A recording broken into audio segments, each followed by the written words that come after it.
Bonsoir à tous et bienvenue dans ce numéro du Club de la Presse. On parlera des dernières sorties du PDCI-RDA, notamment son président, qui est retenu. On s'intéresse aussi au sommet Chine-Afrique tenu à Beijing. Et le tour de l'actualité nous emmène cette semaine en Guinée. 3 ans après l'arrivée des militaires au pouvoir, on fera le point avec nos consultants de ce soir. Lanciné Bakayoko, bonsoir. Bonsoir, docteur Kolo. Bonsoir, professeur Dion Simplice. Bonsoir, Kolo. Et professeur de philosophie politique à l'université Félix Houphouët-Boigny d'Abidjan. Professeur Nanougo Koulibaly, bonsoir. Bonsoir, docteur. Et professeur spécialiste de l'argumentation dans le discours. Et Beta Michel, bonsoir Beta. Bonsoir, docteur Kolo. Et directeur de publication du journal Le Bélier. Bienvenue dans le Club de la Presse. Merci.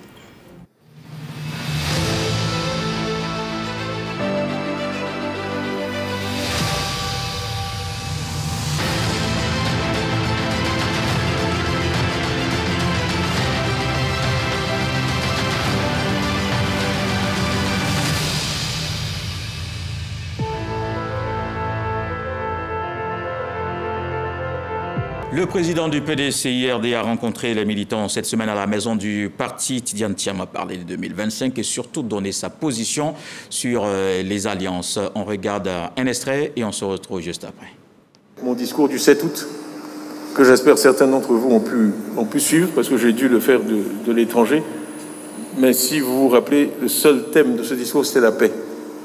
J'ai parlé des dégâts que la violence et les conflits font, parce que si vous décidez de creuser un trou, puis vous tombez dedans, et puis vous voulez qu'on vous félicite parce que vous êtes en train de faire des progrès pour ressortir du trou, il vaut mieux ne pas creuser de trou.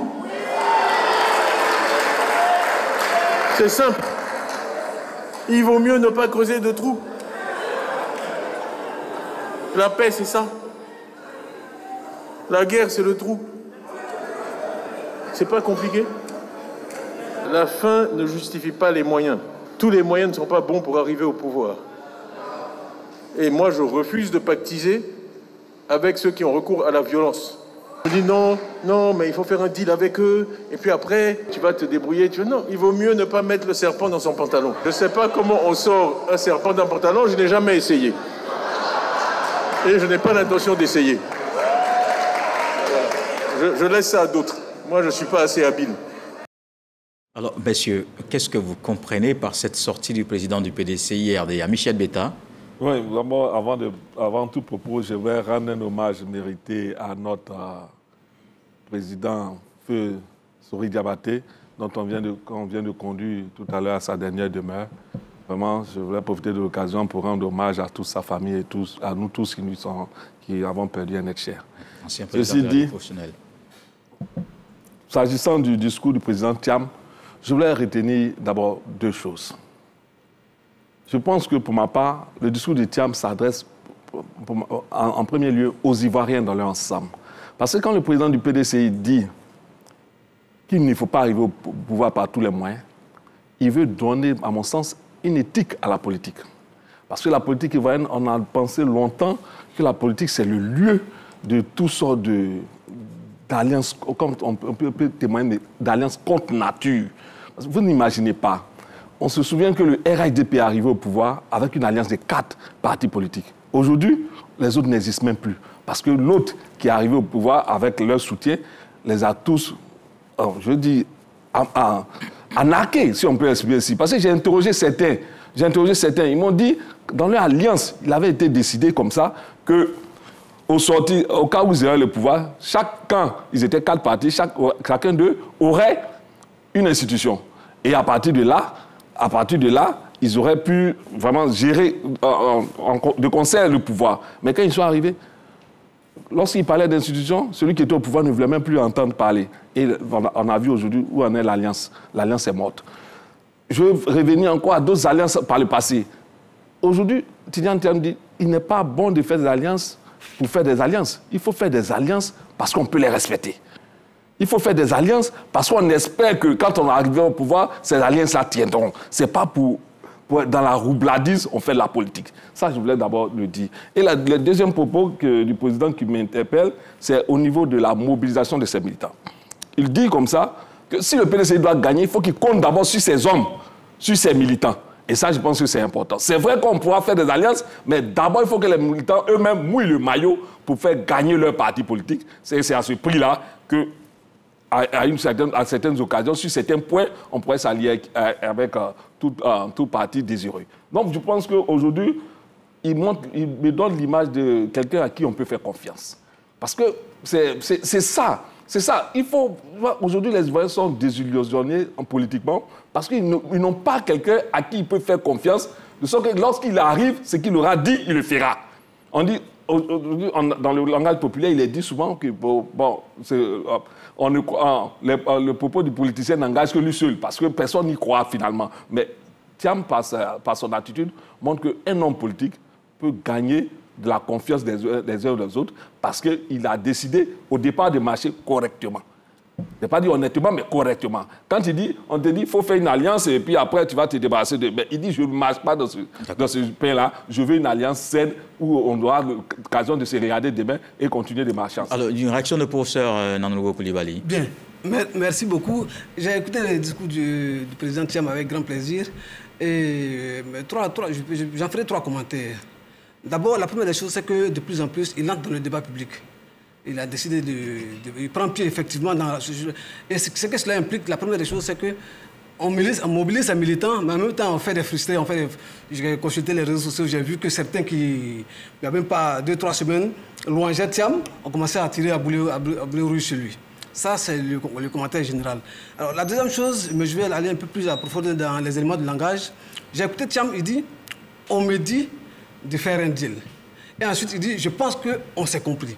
Alors, le « on » me dit et « on s'est compris » suggère déjà plusieurs voix qui interagissent dans le discours. Donc, plusieurs opinions qui interagissent dans le discours de Tidjane Thiam. Alors, je me pose donc des questions. Le « on » me dit, qui a dit à Tidjane Thiam? Parce que c'est une opinion avec laquelle ils ne sont pas d'accord. Donc, est-ce que cela trahit un débat interne au PDCI sur la question des alliances qui est apparu sur la place publique à travers les éléments de langage de Thiam? Si c'est le cas, par exemple, on se dit qu'avec déjà la voix discordante de Jean-Louis Billon et pour celle émergente de Yasmine Ouyen, il y a peut-être des choses à voir au sein du PDCI. La deuxième chose, le « on » à qui il s'adresse. Il dit, j'espère qu'on s'est compris. Là encore, lui et qui se comprennent. Est-ce en écho de ce discours de Tidjane Thiam, est-ce l'appel à la réunion de l'opposition qui est concerné à ce niveau encore? Là encore, on se rend compte qu'il y a un énorme appel à l'union de l'opposition et le discours de Thiam vient remettre en cause cet appel-là. Dernier élément que je voudrais souligner, dans son intervention, il dit les élections, c'est vrai que l'extérieur ne vote pas, mais l'extérieur est important dans les élections. Là, je me pose encore une autre question. Est-ce l'extérieur qui a enjoint à Thiam de se désolidariser de ceux qui prennent la violence? Je voudrais saluer cette initiative, cet engagement pour la paix, mais je me pose des questions qui suggèrent fort probablement des dissensions au sein du PDCI-RDA ou encore d'énormes dissensions au sein de l'opposition. Surtout qu'en mars 2024, je me suis bien souvenu, ils sont bons, Tidjane Thiam réagissait sur l'alliance qu'il a avec le PPAC. Il dit comme ça que nous sommes en alliance, c'est vrai, mais il y a des divergences, notamment le PPAC de la gauche et nous au PDCI, nous prenons l'économie de marché. Donc, l'un mis dans l'autre, les attentes de certains pour voir une opposition totalement unie face au RHDP sans prendre du plomb dans l'aile, mais en même temps, au sein du PDCI, il semble qu'il y a des discordances de voix que les jours à venir pourront nous permettre de clarifier. Professeur Simplice Dion. Sur la séquence que je viens d'entendre là, alors moi, la réflexion que ça me donne, c'est qu'on est à une époque où les mots ne signifient plus grand-chose pour nous. On utilise par exemple le mot « alliance » comme si c'était quelque chose d'assez naturel. En politique, une alliance, ça signifie quelque chose. Lorsque le FPI, par la voix d'Afi N'Guessan ou un de ses représentants, dit que nous allons en alliance avec le RHDP, le président Alassane Ouattara, vous vous en souvenez, dit clairement que nous ne pouvons pas faire alliance parce que idéologiquement, nous sommes divergents. Donc, ça a dû donner lieu à ce qu'on a appelé après le partenariat. Ce qui ne devait pas signifier la même chose. Alliance et partenariat. À quel moment y a-t-il eu formellement alliance entre le PEPACI et le PDCI, entre le PDCI et GPS? À quel moment y a-t-il eu alliance? Je le dis parce que sur les réseaux sociaux après, une alliance a été trahie. Mais est-ce qu'il y a eu alliance quelque part? Donc c'est pour ça que je dis que parfois les mots sont utilisés et on a l'impression que quand vous signez un papier sur un point précis, ça c'est une alliance. Peut-être qu'ils font référence au rapprochement. Mais un rapprochement n'est pas forcément une alliance. Même si une alliance est un rapprochement, mais qui est formalisé. Mais est-ce qu'il n'y a pas entente au départ? Sur certains points, bien Sur entendu. des points, vous pouvez vous entendre. Mais une alliance, c'est quelque chose d'assez fort. Voilà. Donc, il faut faire attention aux termes qu'on utilise. Je crois que c'est l'un des points qu'il aborde. Deuxième chose, son discours est à la fois éthique et politique. Il a insisté, Beta, sur l'aspect éthique. Quand il parle de la fin et des moyens, il dit que éthiquement, lui, il est sur un axe bien précis. Il ne se met pas avec n'importe qui. J'aime pas trop l'expression n'importe qui parce qu'il y a quelques jours, ça a donné lieu à beaucoup de commentaires.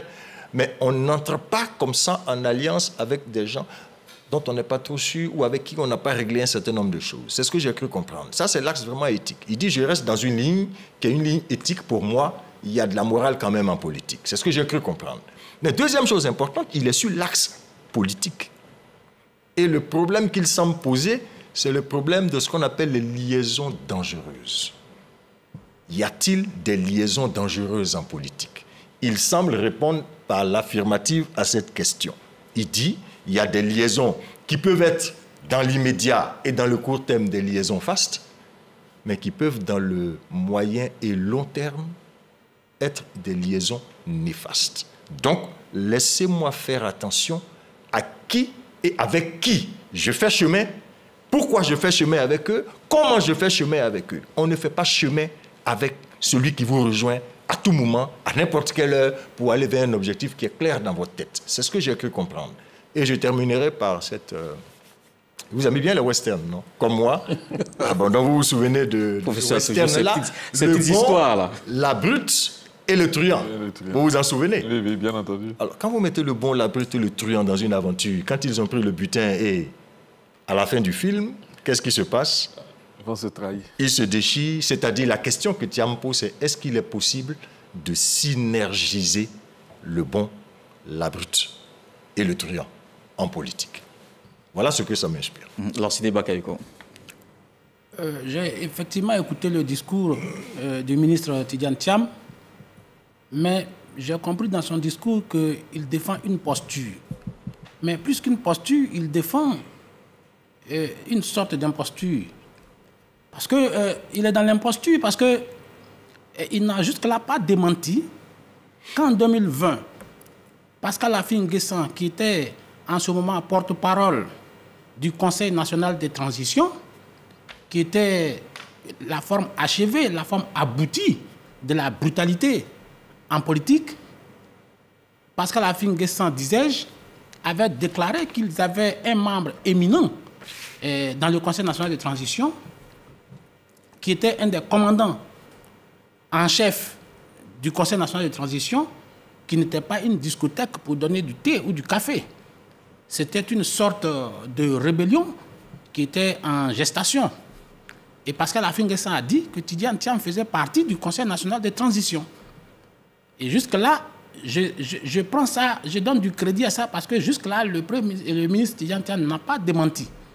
Alors, avoir appartenu au CNT en 2020 et aujourd'hui dire qu'on ne s'accommode pas de n'importe quoi pour prendre le pouvoir, je vois là qu'il y a une sorte d'imposture.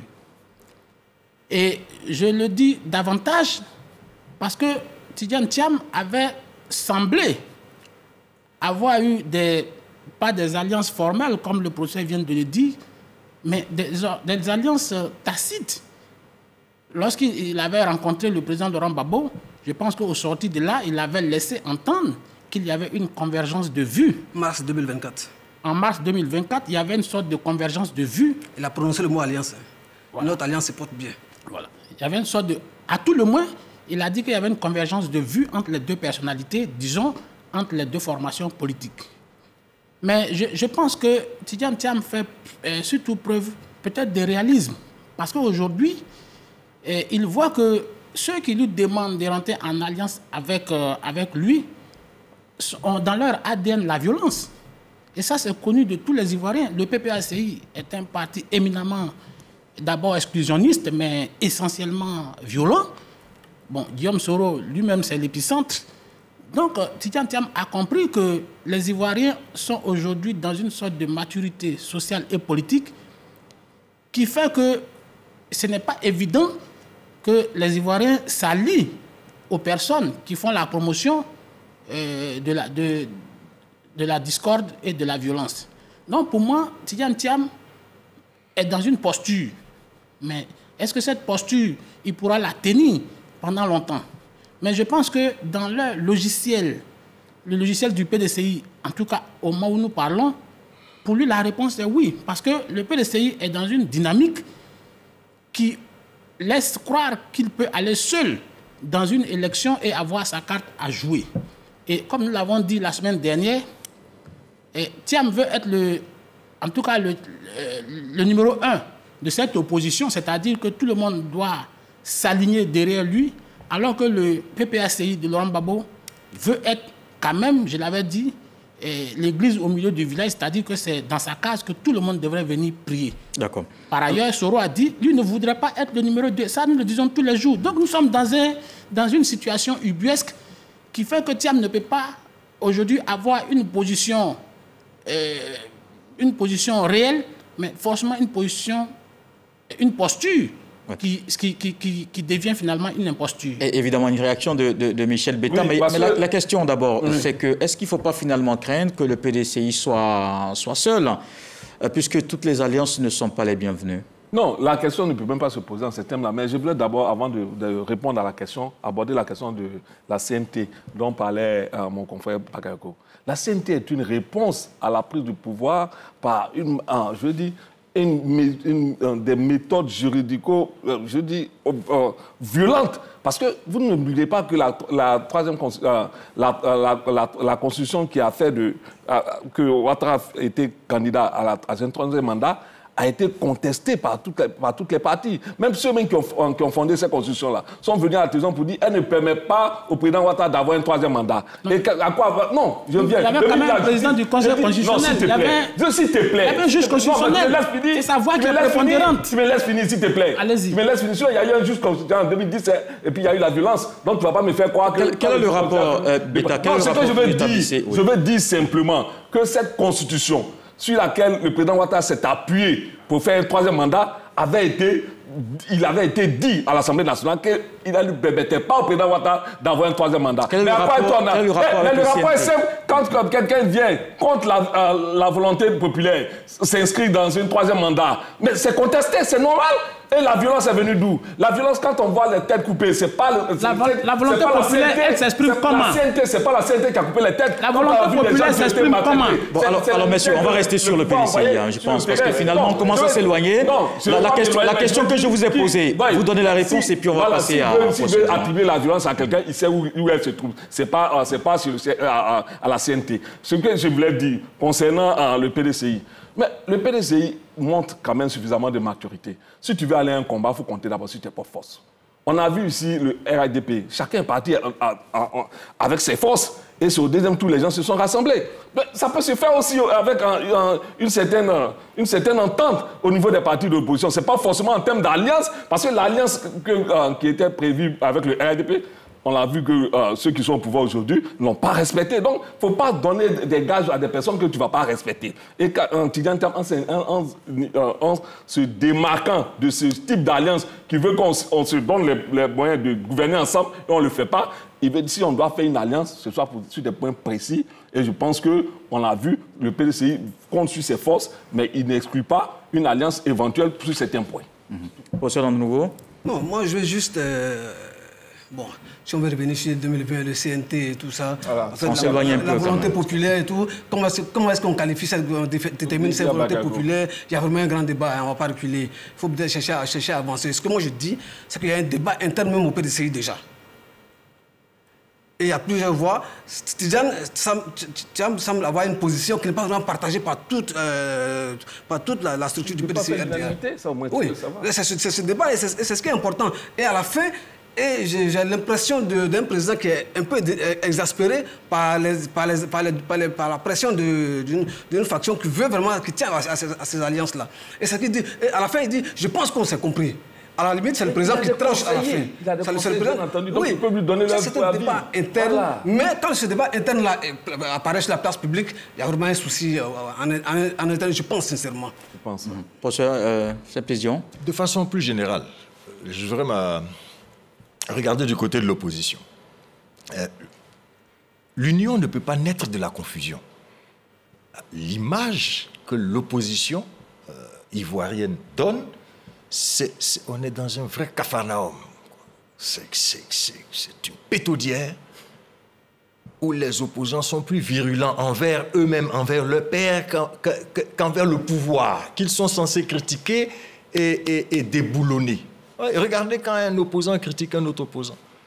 Regardez quand quelqu'un de Pepassi parle du FPI. Celui du FPI va parler de...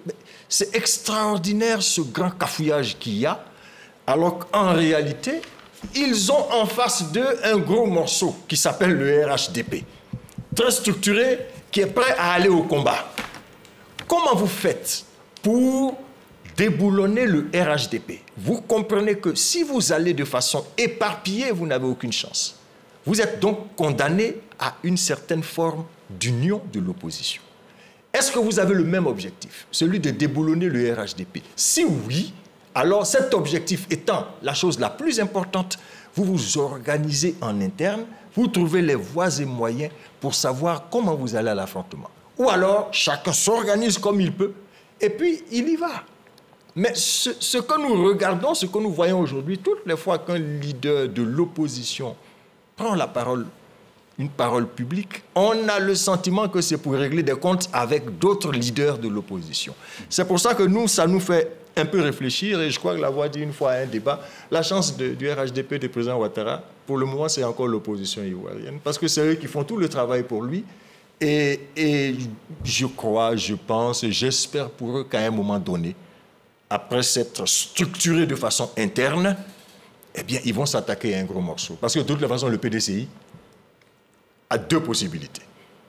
En dehors des alliances futures avec l'opposition ou pas, il y a aussi le RHDP qui est là, avec qui une alliance peut être possible. Parce que si on pense une alliance avec GPS, avec Pepassi, alliance du PDCI, mais pourquoi ne pas aussi, comme il dit, dans le même PDCI, pourquoi on ne trouverait pas des gens qui seraient pour une alliance avec le RHDP? Donc la possibilité pour Thiam aussi de voir s'il va en duel.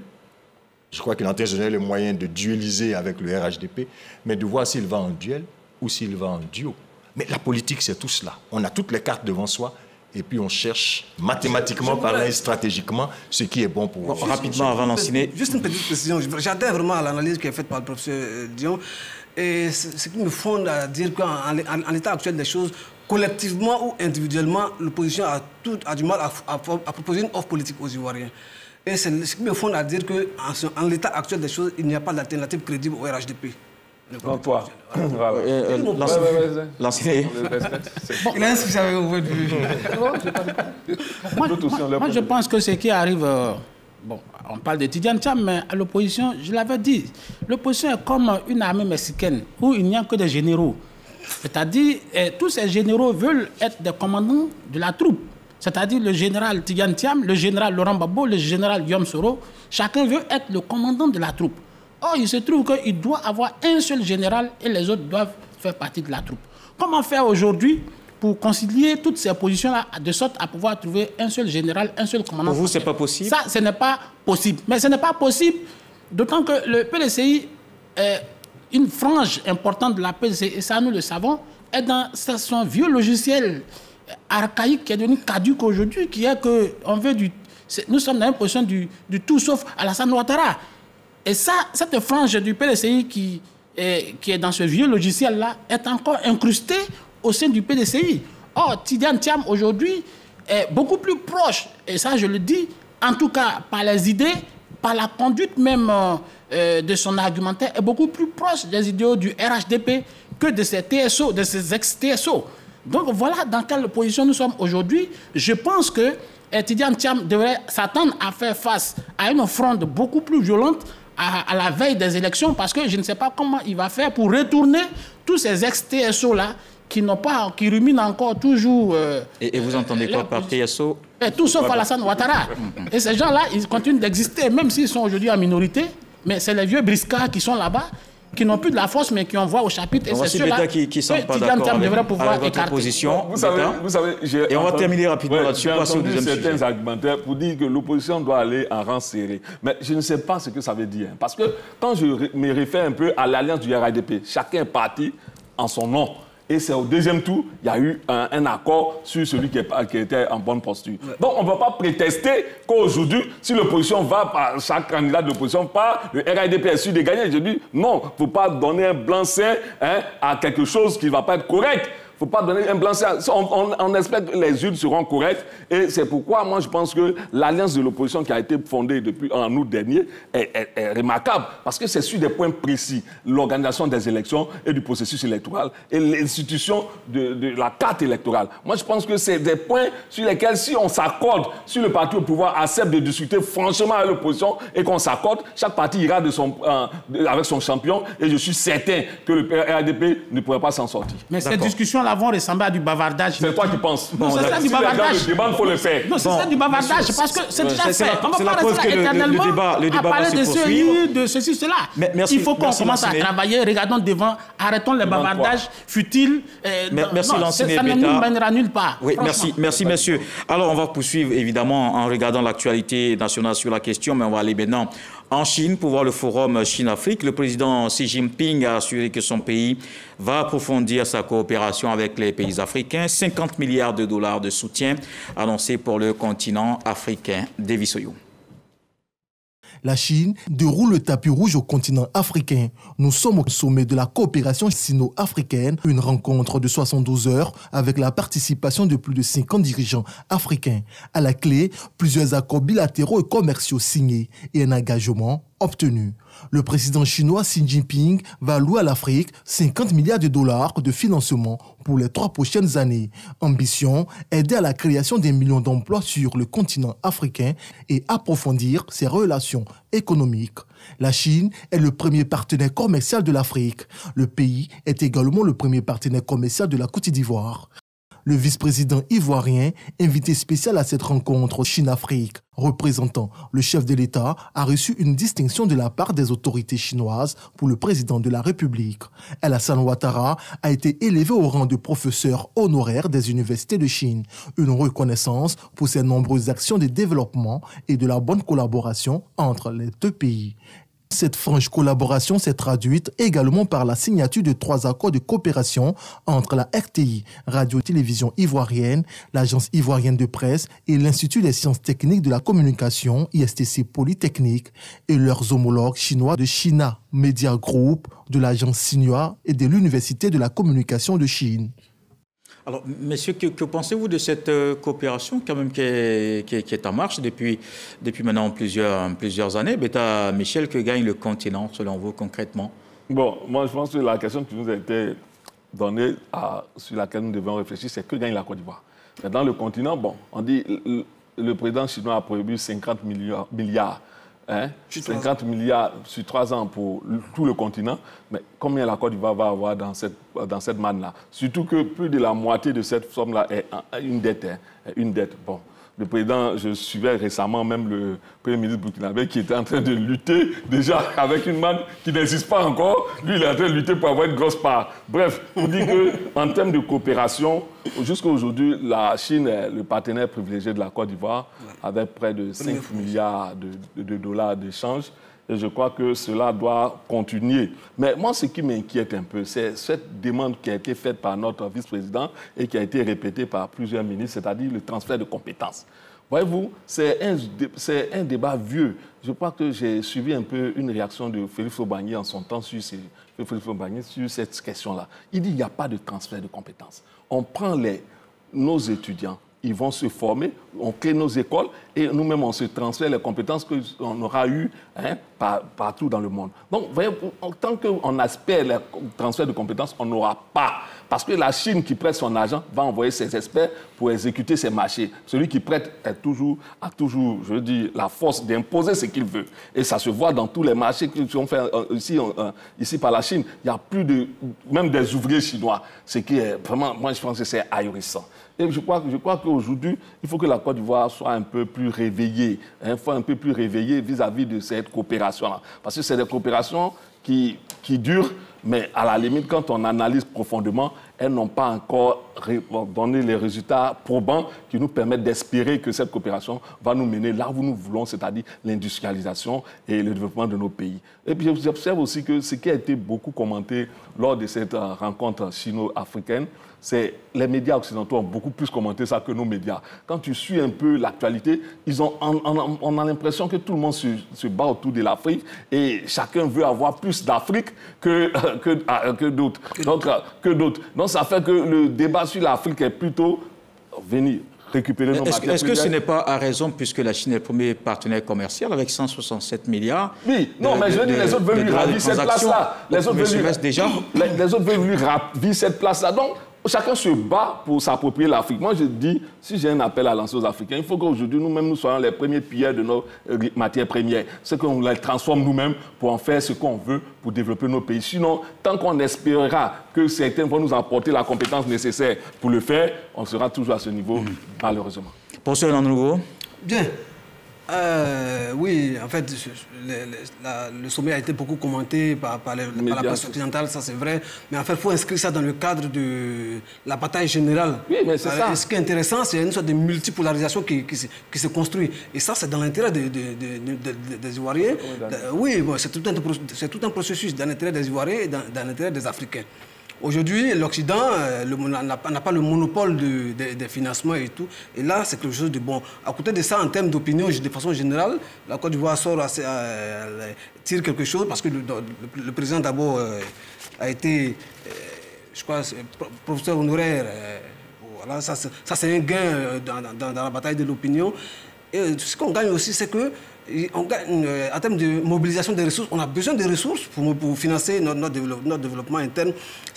Là où je vais dans le sens de Bétain, c'est qu'il y a un travail qui doit être fait, qui doit être poursuivi. Par exemple, dans le cas de l'industrie minière et de l'énergie, il y a ce qu'on appelle, il y a une loi sur le contenu local qui impose aux entreprises, au financement extérieur, un certain nombre d'emplois, de la formation qui est destinée aux locaux, de sorte à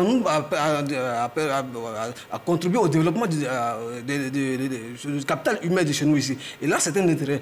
Au-delà du secteur minier, peut-être qu'il faut étendre cette loi-là à d'autres secteurs, au secteur manufacturier, de sorte à ce qu'on puisse tirer le meilleur de cette coopération et développer nos compétences internes ici. Donc c'est tout bénéf, on aura des ressources, il suffit juste d'agencer certaines questions pour tirer le meilleur de ces ressources-là. Pour ça, dans cette diplomatie du chéquier, alors comment on s'en sort et justement on tire le meilleur profit? Ah oui, c'est une belle expression. Ouais. qui dit tout ce que nous sommes en train de dire ici. Que la coopération entre la Côte d'Ivoire et la Chine se passe bien, comme ils sont en train de dire, bon, on va dire que c'est une vérité d'une bête évidence. Hein. On est avec eux depuis longtemps. On collabore, on coopère avec eux depuis longtemps, comme avec la France, comme avec les États-Unis, comme avec les autres pays. C'est un modèle qu'on a éprouvé en Côte d'Ivoire et je pense que ça nous réussit. Je voudrais plutôt, comme il a tenté de le faire, m'adresser à nos amis panafricanistes de grains et de casernes. C'est comme ça que le monde fonctionne. On va vers les puissants pour voir comment on coopère avec les puissants pour avoir d'eux ce qui nous est important. Et eux aussi regardent comment ils peuvent avoir de nous ce qui leur est utile. C'est l'idée de la coopération. Le monde a toujours fonctionné ainsi. Quand on l'a fait avec la France, on a dit « Ah, mais pourquoi toute l'Afrique se déplace pour aller en France? C'est pas normal. » Après, non, la Russie, toute l'Afrique s'est déplacée pour aller en Russie. Toute l'Afrique se déplace pour aller en Chine. Ainsi fonctionne le monde. Mais l'image que l'Afrique donne, si on veut rester dans la logique du panafricanisme des grains et de casernes, cette image-là, est-ce que c'est la meilleure des images? Si on veut rester dans leur logique rhétorique, là. Il a dit 50 milliards de dollars annoncés. J'ai moi aussi vu la vidéo du Premier ministre burkinabé qui dit, bon, on va essayer de se battre pour avoir la meilleure part du gâteau. C'est un panafricaniste actuel qui vous parle. Hein. Il va se battre pour que son pays, hein, on est dans un panafricanisme sectaire ou un sectarisme panafricain, mais comment on construit l'Afrique panafricaine avec ça?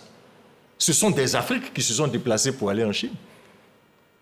Et je répète, et ce sera mon dernier mot sur la question, une Afrique en miettes sera toujours une Afrique des miettes. Il faut que les Africains le comprennent. Si nous allons disperser, nous aurons des richesses, nous aurons un retour, mais c'est un retour qui sera dispersé. Organisons-nous, parlons-nous, ne sortons pas des organisations sous-régionales, régionales, parce qu'on est dans la phraséologie révolutionnante. Organisons-nous, parlons-nous en africain, soyons unis, nous aurons beaucoup. Parce qu'aujourd'hui, le monde, là, qui est le nôtre, c'est un monde où on se met ensemble, où on fait bloc, où on est fort pour peser. J'espère qu'on aura compris le message. Oui, Lansine Bakayoko et ses professeurs, non, plutôt Beta Michel qui le disait, le transfert de compétences, peut-être que se situe là maintenant l'enjeu de ce type de coopération. En tout cas, sur ce point, moi je suis d'accord avec Michel Beta, qu'il faut qu'on parle de transfert de compétences, mais je pense que la Chine est essentiellement un apporteur de capital. C'est-à-dire qu'ils envoient leurs capitaux, ils envoient leurs ingénieurs sur leur... Mais partout, c'est comme ça. Même le contrat du CDD, dans le cadre du désendettement, mais ce sont les entreprises multilatérales, des entreprises françaises qui, en général, avaient priorité sur les chantiers qu'on leur avait concédés. Et vous savez, le professeur a parlé de multipolarité et du partenariat. Mais on a parlé de Chine-Afrique, mais bientôt on va parler de Inde-Afrique, qui se prépare aussi. Donc, je vais dire, ceux qui parlent de panafricanisme, c'est un panafricanisme de convenance. Vous voyez que ces gens-là vont être, ce serait dans une position chaloupée, mais vous allez voir que ces gars, ils disent, nous on veut avoir la grande part, mais on peut psychanalyser ce qu'ils disent. Ils veulent dire, nous sommes vos meilleurs enfants, donc c'est à nous que vous devez donner la grande partie des ressources que vous êtes en train de mettre à la disposition de l'ensemble de l'Afrique. Nous, Mali, Niger, c'est nous qui sommes vos enfants sur place. Mais ça ne se passera pas comme ça. Parce que le monde, ce sont des questions d'intérêt. C'est pour ça que ce panafricanisme dont on parle là, bon, le professeur a parlé de panafricanisme de salon et de grains, de caserne. Mais c'est du panafricanisme frelaté, si vous voyez bien. Moi, j'ajoute frelaté. Parce que vous avez, les États n'ont que des intérêts. Vous avez vu au cours des indépendances, de la célébration de la fête des indépendances, la Chine a déployé 67 soldats qui sont venus de sa base de Djibouti pour venir participer au défilé. C'est pour dire que les États fonctionnent par intérêt. Et aujourd'hui, celui qui aura la meilleure part du gâteau, comme le suggère le Premier ministre Kilem du Burkina Faso, c'est le pays qui offrira les plus grandes opportunités. Et sur ce chantier, je pense que la Côte d'Ivoire est bien partie, parce que la Côte d'Ivoire est en pleine diversification de son économie, et les facteurs adjacents autour de ça sont là. C'est-à-dire la sécurité qui est là, même si certains tentent de la remettre en question, la sécurité est là, la sécurité juridique, la sécurité tout court est là. Et puis bon, il y a beaucoup de réformes structurelles qui ont été menées. Le code des investissements a été réformé. Et tout ça, je pense que la Côte d'Ivoire est en train d'offrir les meilleures perspectives qui feront qu'elle va capter davantage de marchés que ceux qui se prétendent panafricanistes, mais le panafricanisme de façade. Donc, frelaté. Donc, pour moi, le sommet Chine-Afrique, il n'y a pas de honte à aller à un tel sommet, parce que c'est comme ça que le monde fonctionne. Le jour où nous aurons la masse critique nécessaire pour convoquer les autres chez nous, Ça veut dire que si nous avons amélioré notre positionnement diplomatique et financier, et même en matière de production de ressources, en ce moment-là, oui, on peut aussi inviter les autres. Par ailleurs, je termine par là, Kolo. Vous savez, on nous dit toujours que l'Afrique a toutes les ressources. L'Afrique est riche de ses ressources. Mais on n'est pas riche de ses ressources. On est riche de la technologie parce que vaut des ressources qui ne sont pas exploitées? Donc, pour moi, dire que l'Afrique est riche de ses ressources et que, de ce fait, l'Afrique devait être riche, non. Il faut pouvoir implémenter toutes les technologies qui puissent permettre à l'Afrique de modifier le champ diplomatique, en tout cas le champ économique. Et ça demande des investissements encore plus forts en matière d'éducation, d'enseignement supérieur et puis de technologie, surtout de sciences, pour que nos pays, notamment la Côte d'Ivoire, puissent avoir voix au chapitre. Alors, messieurs, on va passer au dernier sujet rapidement. C'est un pays qui a d'ailleurs participé aussi à ce sommet Chine-Afrique. 3 ans que la transition est en cours en Guinée. Quel est le bilan que l'on peut faire? Une réponse avec Davis Oyo et juste après, vos commentaires. 5 septembre 2021, 5 septembre 2024. 3 ans de transition en Guinée-Conakry suite au coup d'État orchestré par le colonel Mamadi Doumbouya et ses hommes. De colonel Mamadi Doumbouya, devenu le 23 janvier 2024 général du corps d'armée, fait face à un bilan décrié par une partie de la population. Pourtant, le gouvernement de transition a lancé et réalisé plusieurs travaux en 3 ans. En termes d'infrastructure, ce sont plus de 2252 km de routes réalisées. La modernisation de l'aéroport international Amadou Sékou Touré de Conakry est en cours de réalisation et la construction de logements modernes pour les ministres de la cité d'Onka, une réalité. Sur le plan sociopolitique, l'aboutissement du procès du 28 septembre 2019 conclut par la condamnation de Dadis Camara et de ses co-accusés. À cela s'ajoute la promesse de la junte de rendre le pouvoir aux civils avant le 31 décembre 2024. Le bémol se trouve justement à ce niveau. Le retour à l'ordre constitutionnel inquiète l'opposition. Elle décrit des arrestations arbitraires, la violation des droits humains, la fermeture des grands médias et l'organisation des élections référendaires. Pour certains observateurs, le bilan des 3 ans de transition est loin des promesses faites lors de la prise de pouvoir par la junte guinéenne. Une prise de pouvoir il y a 3 ans après le coup d'État sur Alpha Condé. Beta Michel, quel est le bilan que vous faites depuis l'arrivée des militaires au pouvoir en Guinée? Vous savez, moi j'ai toujours dit que l'arrivée d'un régime militaire, c'est une situation exceptionnelle. Donc il faut que le régime militaire, même dans sa logique, pense à céder le pouvoir aux civils. Parce qu'on ne peut pas s'accommoder longtemps d'un régime militaire. Et contrairement au regard de ce que Doumbouya, le général Mamadou Doumbouya nous montre, c'est qu'il n'est pas prêt à céder le pouvoir. Il n'est même plus en train de parler de fin de transition. Il est dans une logique de gouverner jusqu'à l'infini. Puisqu'il n'a même pas... Alors qu'au départ de son coup d'État, la promesse qu'il avait faite aux organisations sous-régionales, c'était de céder le pouvoir dans 2 ans. Mais aujourd'hui, il n'en parle même pas. Il a 3 ans et il est encore en train de se targuer de ses réalisations.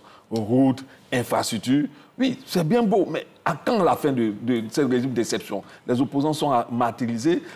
Lors de l'anniversaire de sa prise de pouvoir, il a interdit toute manifestation qui était prévue. Il a emprisonné même certains opposants. Bon, moi je crois que ça suffit. Ça suffit, il en a fait assez, 3 ans de régime d'exception. Il faut qu'il arrête pour penser maintenant à la fin de son règne, je dis, autocratique. Est-ce que c'est pas ce qu'il est en train de faire parce qu'il y a la nouvelle constitution qui arrive? La nouvelle constitution arrive depuis quand? Moi, je vais finir par là, parce que je me réfère toujours à l'histoire que nous avons dans la sous-région.